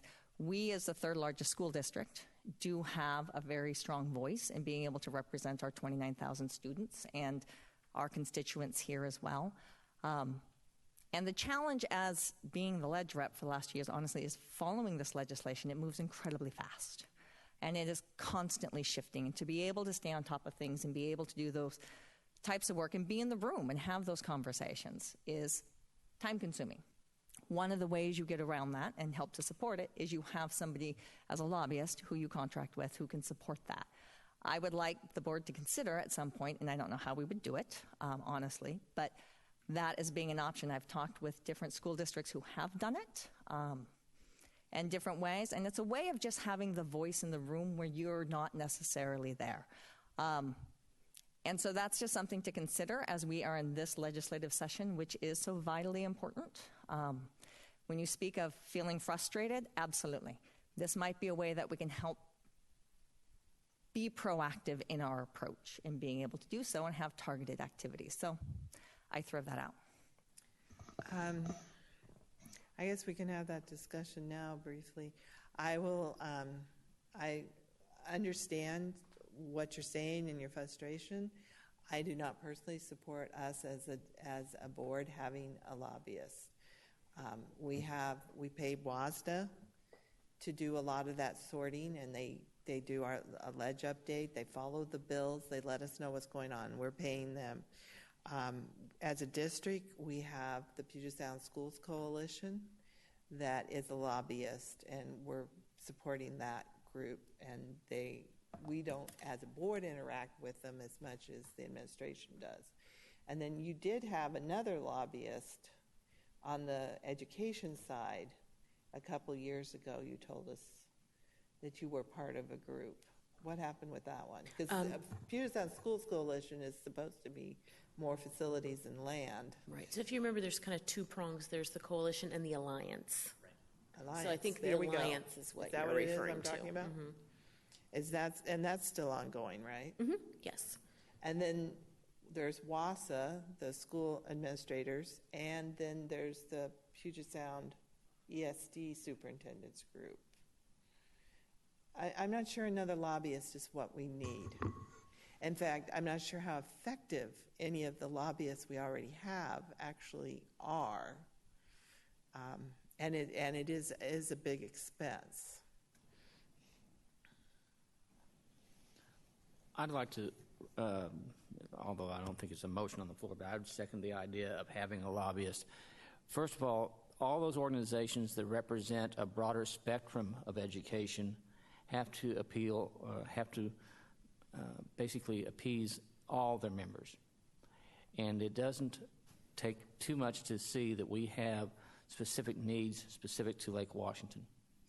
I also think that when you look at having a lobbyist on the inside, you select them carefully, you look at their track record, and you have them, and you look at their relationships they have, because basically lobbying is relationship-oriented as much as their ability to advocate for you.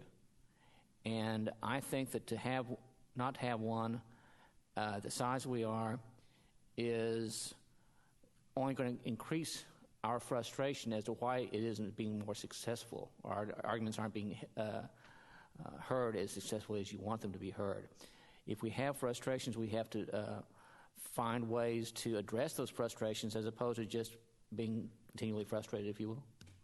And I think that one of those ways is to work with a lobbyist. I think that it would behoove us to have one. We have communications experts that we have on staff.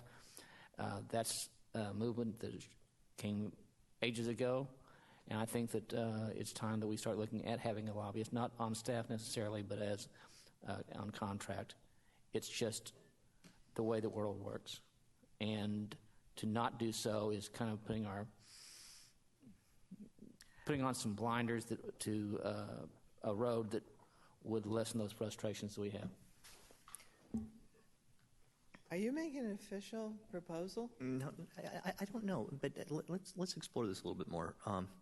Because the point, WASDA, part of the challenge for WASDA is that WASDA is pitting our interests against other districts that have contrary interests across the state. PSESD should be closer to home, but it's still encompassing a fair number of districts that aren't necessarily similar districts. What I'm curious about is whether we know of other districts in our, I don't know what to call it, this similar district profile that have an existing lobbyist, that have already gone this route. Because honestly, for us in Bellevue, it wouldn't make a whole lot of sense for us to have two different people making the same arguments down there, because it's the same problems for us. Not really, because Bellevue is a grandfather district that gets significant more funding than we do. They do get more funding than we do. And they do work against us. But Issaquah, North Shore, there are other high-performing local districts that would have very similar interests that would be more similar to us than Enumclaw. But anyway, so I think this is something that it bears more investigation, and it's definitely something that, if there's no other district by themselves that's employing a lobbyist, what are the options? How much does this cost if you're going to put someone on contract? I don't speak that language. And like I said, it really is something where we currently are in a collaborative group where even within that collaborative group, there are very different needs for the lobbyists employed by the PSESD. But maybe there's something, so I think it's possible. I don't want to endorse it until we do a whole lot more grappling with it to see how it works. I need to understand better what unique interests we have that are different than the PSESD or the WASDA interests that would be addressed by a lobbyist that aren't being addressed now by those existing parties. Well, and when you start talking about competing needs, one of my concerns is we are all in this together. Yes, we are the third largest school district now in the state. Yes, grandfathering hurts us, and it hurts Issaquah. It does not, and it benefits other districts. But that being said, we need somebody in Olympia to be willing to come to a consensus agreement. It's not us against the rest of the state. That's why I prefer to work through the existing groups. I get really concerned because we have over 1 million school children in this state, and a lot of them are being well underfunded, and that's part of our issue. That's part of our problem. And I wouldn't disagree. I don't believe that necessarily a lobbyist is to address our needs specifically that are uniquely. I believe it's a way of having another voice in the room that's directly being able to impact public education. And actually, we are a district that does have the capacity possibly to pay for it, whereas other smaller districts might not have that capacity. Could we actually leverage that where we do find where those things are and be able to be that voice in the room? So I would just recommend we at least explore options. I do know of school districts, not locally, I haven't spoken directly with them, but I know of ones in other places that have hired lobbyists. And the idea is more you're getting the connection. They know who to speak to about different things. They know the influencers. They are able to help provide some of those connections. And they're different faces that are doing it. So it's a way to think about. So what I would say is ideally we explore it as a possibility and look at it. I know of many organizations that do outside of many cities do many different areas. And that's partially because of the way the system works. Knowing this is such a vital time frame right now, that's a piece of why I think it might be valuable to consider. So our due diligence would be valuable, in my opinion. Okay, so we also are in the middle of our budget, so we would have to amend the budget even to pay for this, I believe. I guess what we'll need is, because none of us that I am aware of have the opportunity, as far as I'm concerned, we have a number of organizations that we pay into that do this to some extent. So I guess we need that laid out for us. And then somebody, and I'm not sure it's the administration's job, maybe those of you who are bringing it up need to look at if anybody else, I know districts have toyed with this, but it's difficult. That's why we have this alliance. We have the Puget Sound Schools Coalition. We have the associations. I don't know if any other district, Tacoma, Seattle, and Spokane, I guess, would be the ones to ask. I'm happy to both lay out what our current structures are and research what other districts might be doing and what the costs are. And then we need to know the laws, too. Know the what? The laws. I'm not sure what the laws are governing. I don't know that a school board, districts have done this. I don't know about school boards. The idea would be it would be through the district. Yeah, be representing the district. And one of the things I think we need to consider while we're looking into this research, we need to do very quickly, thoroughly, yes, but quickly, because we're talking about a time frame of working against the clock that the legislature is in their budgeting year for the biennium. So you've got to start working quickly to influence that situation. Okay, so if you're talking about it from the administration's perspective, then that's, to me, what Tracy went through, or I think it was you, a few years ago when the alliance was formed. that was that type of analysis, the same type of discussion I've heard here, I believe. So why don't you prepare a report? We can discuss it further at our next meeting. Sounds good. I will do that. Anything else on that issue?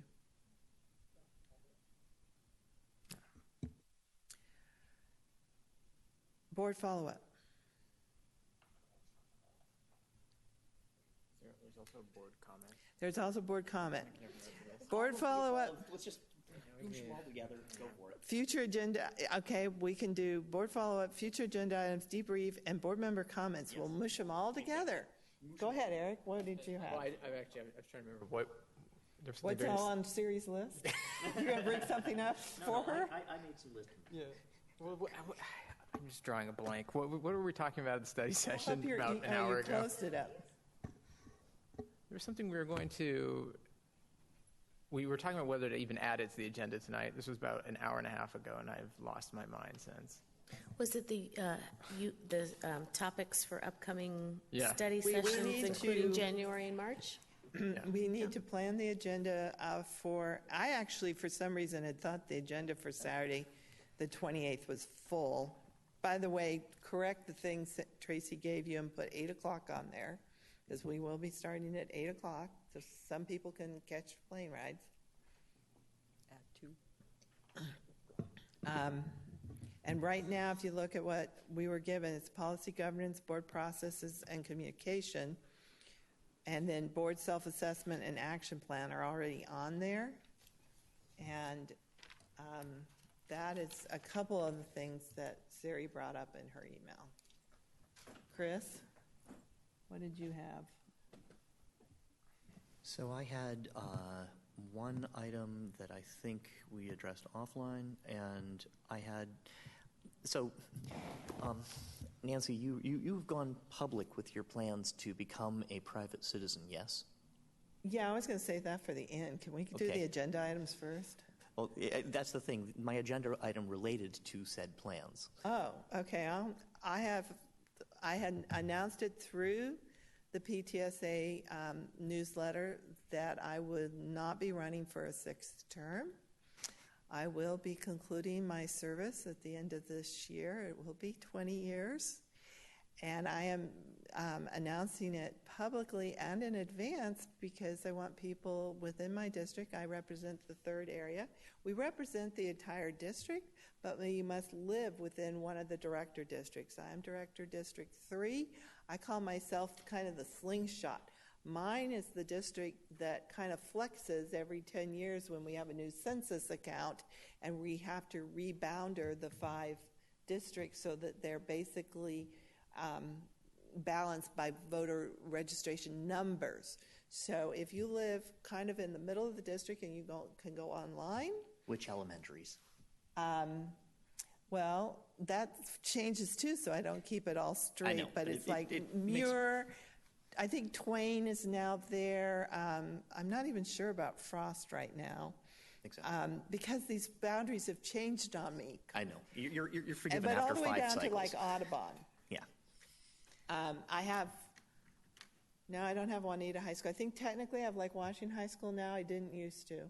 You got my high school? I do. Are you sure? I think I've still got it. Yeah, I think I kind of got moved Yeah, partially. I know. Anyway. And those junior highs. So it's all on the website.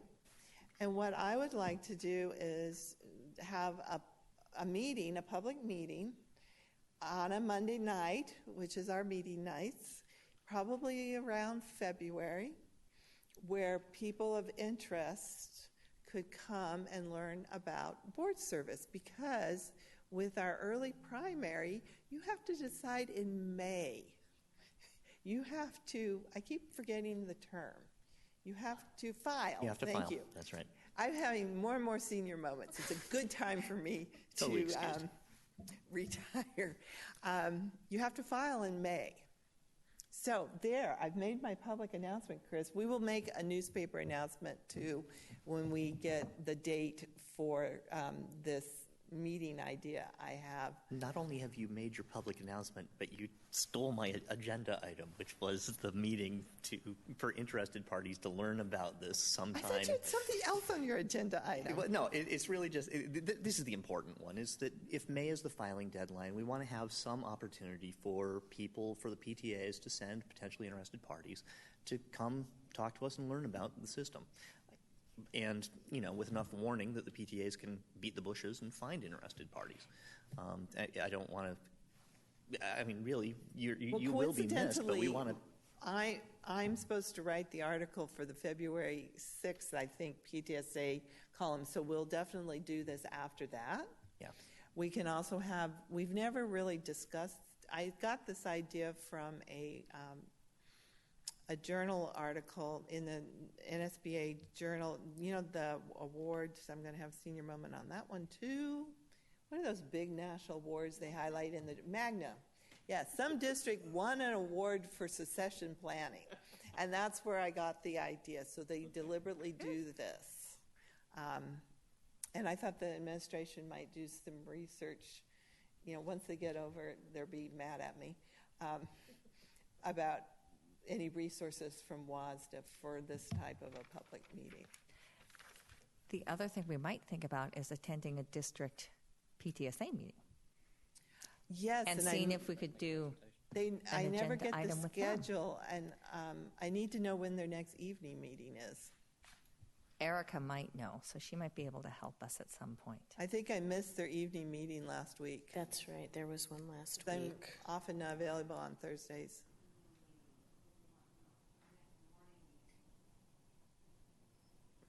But maybe we could get an agenda for that, so that There's a March 2nd PTSA council meeting on my calendar that's a morning meeting, but you're looking for an evening meeting? You're not having a February meeting? Oh, I'm sorry. There's February 2nd too, yeah. I skipped a month. So we'll have to see about making an announcement there. Is the Janine saying I really April think 13th this is the public evening. session should be in February. Because I'm hoping people interested in running for my position will start attending board meetings and work sessions and study sessions. if it would be helpful, I would be happy to attend a Thursday morning district PTSA and at least make the announcement. And if we have another meeting where they can learn more, we can do that. That would be helpful, yes, because it's unlikely I'll be available. Yeah, that's too late. I warned them when I was there last year at an evening meeting. I warned them this was coming. They needed to start thinking about it if they lived in the middle of the district. Okay. So in terms of a date for that February meeting, were you looking to have it on February 6th and have us potentially move those study session topics to a different time, or to add a special No, I was meeting in thinking of February? adding it. I wasn't going to involve the whole district. Okay. Why do we have only one February meeting? What are the other meetings that month? It's a President's Day holiday on the 20th. So I think that's part of the reason that, and the late January study session is why we only have the one meeting in February. But we can certainly get, maybe February 13th is an option if you wanted to do it on a Monday. The 20th is President's Day, so that wouldn't work.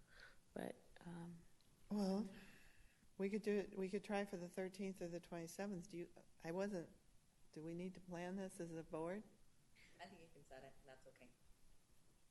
But if we pick the date, then at least then we'll know what to share, and so we can provide you with some support and so forth. So What I'm worried about is if the PTSA newsletter goes out on the 6th. Is a week enough time? Erica's saying no. So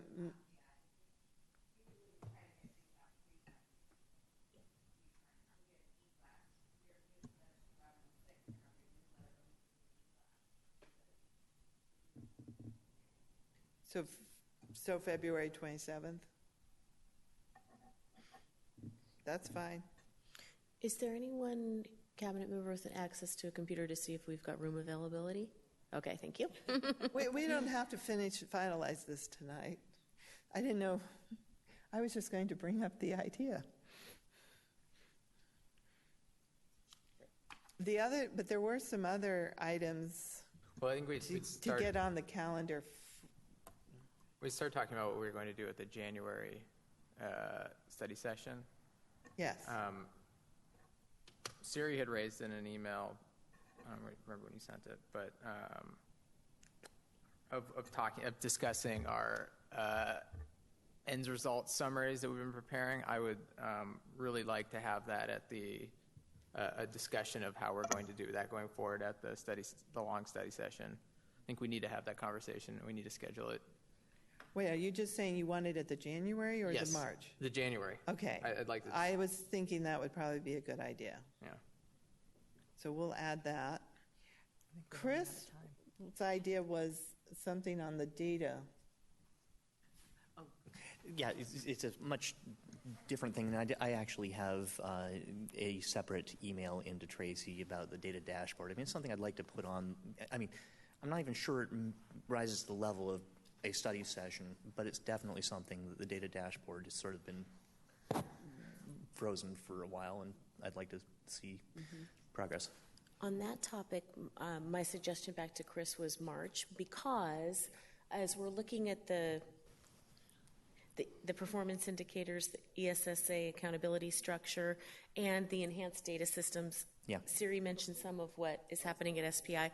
We are in the process right now of trying to get our arms around all of that, March so would be we can great. determine sort of future dashboard enhancements or what data systems we're using for what. So that'll give us some time to That's fine.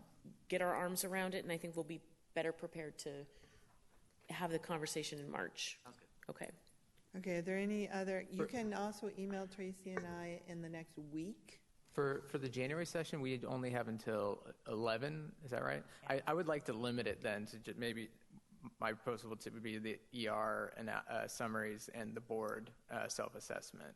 So I that we think have, that's probably going to be more than enough. Yeah. yeah, I would really not like to go beyond that. Right. If And we're maybe gonna not in even that order. I'm not sure what we we would do tackle the first. board self-assessment and still utilize the standards, the WASDA standards, we'd have to do that in the next 2 weeks Yeah. so that it can get to WASDA so we can get the results back. Okay. Let's do that. Okay. So that's just a time frame, that it's very short. So we've got the extended session on the 28th taken care of. Ideas for the March long session, you can still get those in. Make sure you send them to Chris, Tracy, and I. Anything else? Given the amount of things we were looking at for March, even though it is, or not March, I'm sorry, for the January 28th meeting, that Saturday, perhaps we should be looking at an earlier hour. Looking at what? An earlier hour than 8 a.m. No. Didn't the two of you need to run for the airport? Yeah, so. No. It's dark. Nice try, Mark. Sorry, it was appreciated. Brains don't necessarily function at an earlier hour. As we've That learned. some sometimes of helps us. to shorten the discussion, though. Just one logistical question. Typically, the survey, the self-assessment, we get that information from WASDA. Are they, have you seen anything from them? No, it doesn't usually come out till a little later, so I think we're going to have to contact WASDA and ask them. There's no reason it couldn't be Get it sooner? available. I don't Okay. think it can be You that think hard. they can actually turn around the report that fast? I am fairly certain they can, because I think it's a pretty quick, I think it's fairly automated in the way they're able to do so. So yes, we just need to This'll all be ask them and very find quick. out. So Colleen, Need if to you do could, that would be awesome. Okay. Okay. Any other comments for the good of the order? I do have one last piece. In the environment, and actually, when you brought this up today about social studies and our context and all of that, there is a lot of discussion around inclusion, diversity, equity, and different proclamations, resolutions that are being done by districts, by cities, and different things. I'd like to encourage us to possibly consider a resolution looking around as a safe and inclusive school district. I don't know if that's a resolution, I don't know if it's a proclamation, but I think it would be valuable, having spoken with different students, environments, other school districts. The sense of safety and inclusion is concerning for some, most definitely, and I think it would be beneficial if, as the leaders in the school district, that we put forward a proclamation or resolution just stating, we do believe in this, this is our stance, and I think it lends well. It turns out that's one of those concepts that's extremely difficult to Google. So what is a safe place? I mean, I'm Just pass that down. the reason that it rises to a, you know, I'm not against being in favor of mom and apple pie and all that, but darn it, our schools are, it's a policy that we are inclusive We have and several we are policies. safe. Absolutely. So This it's is not like just we're not safe. a restatement of it clearly and specifically at this point in time. It's similar to the proclamation we just received to the Board of Directors that comes out every January in thanking you. It's the same thing of just reiterating what we all, and then we might consider, are there more things we need to do in light of what's going on and different things? That's part of the achievement and equity in the different work that's going on. It's more along that lines of just a one summative experience, at least, to make it clear that this is true. I will say, I think that it is clear in our district that we have a very clear human dignity policy that just a couple months ago, we reiterated that and sent out more material.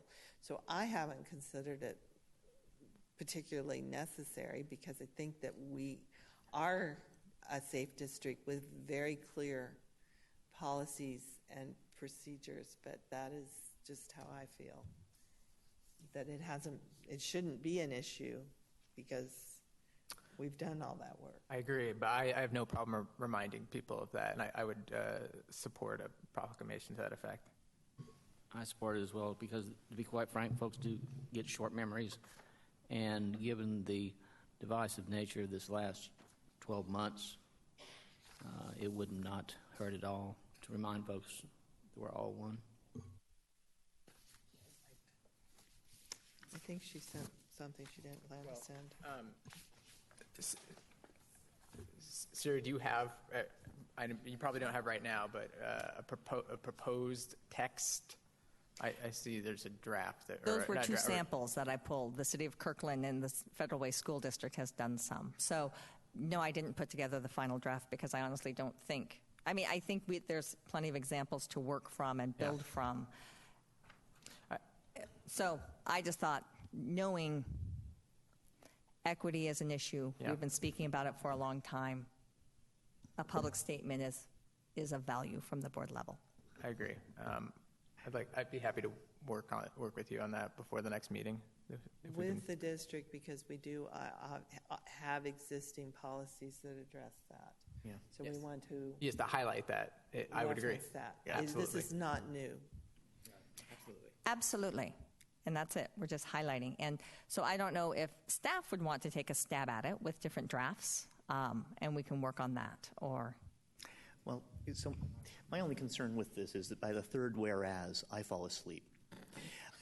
So if there's any way we can make this sucker concise, you get my point. Who's the audience for this piece of whatever? It's a statement of something that we should be in favor of. I am broadly in favor of, but I'm also broadly in favor of using my bully pulpit to make points that matter rather than points we should assume are there. So if the rest of, basically, it sounds like we've got general support. I'm not against. I just don't feel passionately that this is an important thing for us to do. So you guys are welcome to take a stab at a draft. What I feel passionately about is I don't want people to not think that we haven't taken this seriously for years. Yeah. Oh, because I absolutely. believe that we have taken this very seriously for years. Yeah. All right. And I think we were well prepared in November, and that the district responded very rapidly. Even though I rapidly was out of the country for a couple of weeks, I missed a lot of the emails until I got back. But I think that the district was prepared to respond and did a good job. This has nothing to do with any reaction to anything the district has done. Really, it is more of a statement of principle from the board level. One other condition, that it not be read at any children. It will just make them think that government is droning on. I'm not reading it to anybody. Thank you. That's good. I'm happy to distribute it. Don't give it to the principals and make them read it to the kids. Anyway, okay. Any other comments? As much as we've had this as a policy in the past, and all of our policies lead to this, or we have history to show that we've been working on this, we have to remind ourselves, too, we keep having an influx of more and more families. And it's always nice to be able to tell newcomers, look, we've been working on this for years, we still believe it, and we welcome you now as a member of our community, and we want you to know it as well. I think that it's reiterated in the student handbook, which has gone over with the students every year. Well, that's a different issue. They have to sign it. Their parents have to sign it. All right, anything else? I just want to make sure I have clarity about what you're asking me to do moving forward. So what I'm hearing is the board wants to do a proclamation, and you would like me to look at what other boards have done and draft something to send to you for approval, maybe building on what Federal Way has done or the samples that are here. Is that, am I hearing that? Ideally, yes, and I'd be happy to work with it and find other ones as well that I have had access to and send those on. So, okay. I'd be happy to do some wordsmithing too. So maybe send to Eric and I first as we work through it.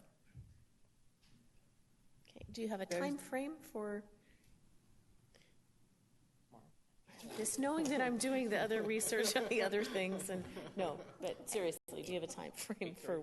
You know, if we could have it by February, recognizing the time frame, I think by that first meeting in February, that would be fine. Is that reasonable? I mean, ideally, I'd tell you January, but I know I'm pushing my luck there. So, sounds good. Thank you. February sounds good. Anything else? Anything else? The only other item, which was further down the list, was dealing with Board of Distinction and the different responses to that. But that would be looking at the work plan in... That's part of our January meeting, our January work session. I missed that. Well, it's part of that whole, it ties together. It is. It will, okay? No, the Board of Distinction actually doing the application for it and the process for it, that begins in June. And so there's a way I'd like to look at how we can build that into our schedule in a more productive fashion. But that we can discuss at a later point in time. I think we can discuss that later. You want to do that every year? Never mind. We'll discuss it later. Let's not discuss it today. Anything else? All right. I'll entertain. Our next meeting is Monday, January 23rd. We have a board meeting at 5:30. It's a very short board meeting, followed by a long study session on College and Career Readiness Task Force update. We also have elections at our next meeting. It is our second meeting in January. With that, I will entertain a motion to adjourn. So moved. Second. All those in favor? Aye. Opposed? Adjourned.